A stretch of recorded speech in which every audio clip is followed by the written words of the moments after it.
Hey guys, after last night's live hosted by Rocky, which I'm sure you've all seen, if you haven't, you can catch it on the Noble channel. Or alternatively, Tales of Life did a reaction video to it that breaks it down as well. I want to talk about this for a minute. Now, if you haven't seen it, a guy called Saul, who I believe is a friend of Jay Slater's, and went over to Tenerife to search for him, joined in one of the boxes and questioned Rocky very directly.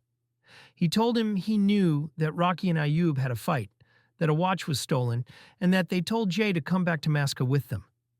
The way Rocky handled this, for an event that was supposedly an innocent accident with no criminality or suspicious circumstances, was very bad. His reaction and body language were very telling. He shrunk into his seat, froze up, and offered nothing in the way of a statement to counter what Saul was saying. Meanwhile, Ayub was frantically trying to control this from the chat. Luckily for Rocky, someone managed to totally reframe the conversation until, I believe, someone managed to get Saul off the live. Now, if we add that into the behaviors I described on the video about Lucy being in Masca this morning, if you haven't seen that, go and check it out after this video. We start to see a very clear pattern of the friends not wanting to put anything on the record. And if we speculate the reasons for this strange reluctance to make any official statements, and not the ridiculous ones often said like they don't have to answer our questions, when everyone clearly knows the quickest way to prove your innocence, when you're not guilty of any crime, is to give an open and frank account on the record. So what does that tell us? Well, it raises a much bigger and far more serious question about confidence, or rather, the lack of it. Because let's be real here. When you're telling the truth, when you're certain about your version of events, when you've got nothing to hide, you don't flinch, you don't freeze, you don't need to be coached or have someone jump in the chat to steer the narrative. You speak clearly, you answer questions directly, you welcome scrutiny because you know your story holds up. There's no fear of slipping up when you've got the truth on your side. But that's not what we're seeing. What we're seeing looks like hesitation, looks like fear, looks like people walking on eggshells, afraid to put anything down in black and white. And that kind of behavior doesn't usually come from people with nothing to worry about. It tends to come from people who are hyper-aware that anything they say could be used against them later on. Because when there's even a remote possibility that what you say could be disproven through CCTV, witness statements, digital records, or police findings, it suddenly becomes very risky to go on the record.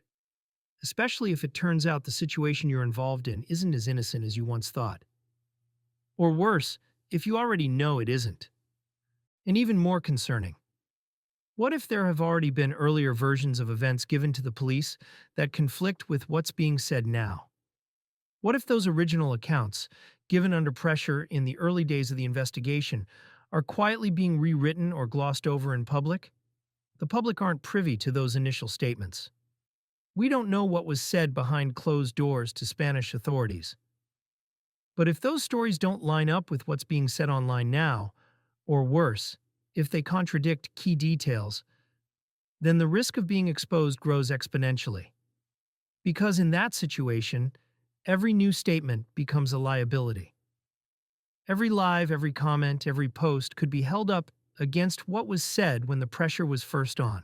And if the versions don't match, that's not just a mistake, that's a red flag.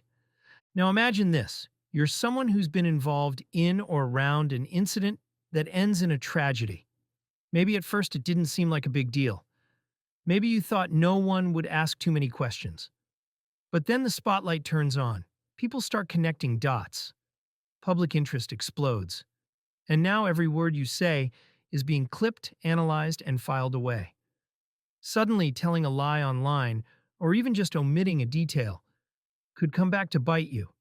Because if that same version of events has to be told to the police, under caution, in a formal interview, if you're listed as a witness, or God forbid a suspect, that lie now becomes perjury. It becomes obstruction. It becomes evidence of guilt, and that can change everything. So now you're trapped. Say too much, you might contradict yourself. Say too little, you look evasive. And so what do? You go silent, or you make vague comments, Or you let someone else do the talking while you hide behind comments like, "We don't owe you an explanation." But let's be honest, those deflections aren't about principle. They're about protection.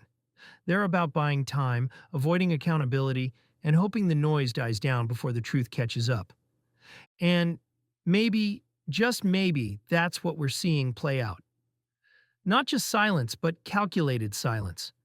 A silence rooted in fear, in self-preservation, in the knowledge that one wrong move could escalate things fast. Because once law enforcement is involved, and you're being looked at not just as a bystander, but potentially as someone with vital knowledge or even culpability, the stakes aren't just social anymore.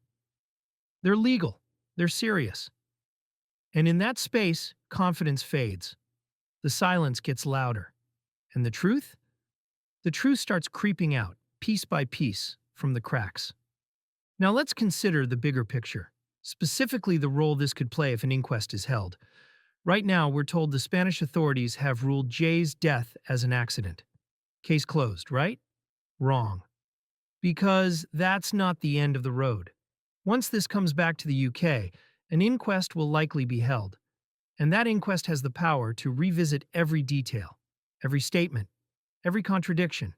And if the friends of Jay, those closest to him in those final hours, choose to testify, but their accounts don't match up, or worse, they get caught out in inconsistencies under oath. That opens the door to serious consequences. And here's where the speculation becomes very real. What happens if one friend says they left Jay at one time, but another says something totally different? What if the timeline they've all been sticking to suddenly doesn't hold up under scrutiny? What if things were said in lives or online that directly contradict what's given as sworn evidence? Or what if something already told to police quietly clashes with what's now being said to the public? Does someone panic? Do they change their story? Does one of them crack? Could that lead to perjury charges? Could it reclassify the case from accidental to suspicious? Could it push law enforcement, UK or Spanish, to reopen the case entirely? Because let's be clear, an inquest might not be a criminal trial, but it's still a legal process. It's recorded. It's scrutinized. And if that process uncovers discrepancies, statements that contradict known facts, timelines that don't line up, or signs of deception, then things can shift very quickly from tragic accident to possible criminal matter. False statements can be referred back to the authorities. New evidence can trigger reinvestigation. And suddenly, those who once thought they were in the clear might find themselves being looked at in a very different light. That's the risk. That's the pressure. And that is why the silence we're seeing right now might not be random. It might be strategic, because the truth has a way of catching up. And when it does, those who chose to stay quiet, dodge questions, or manipulate the narrative may find that silence wasn't protection at all. It was a trap of their own making.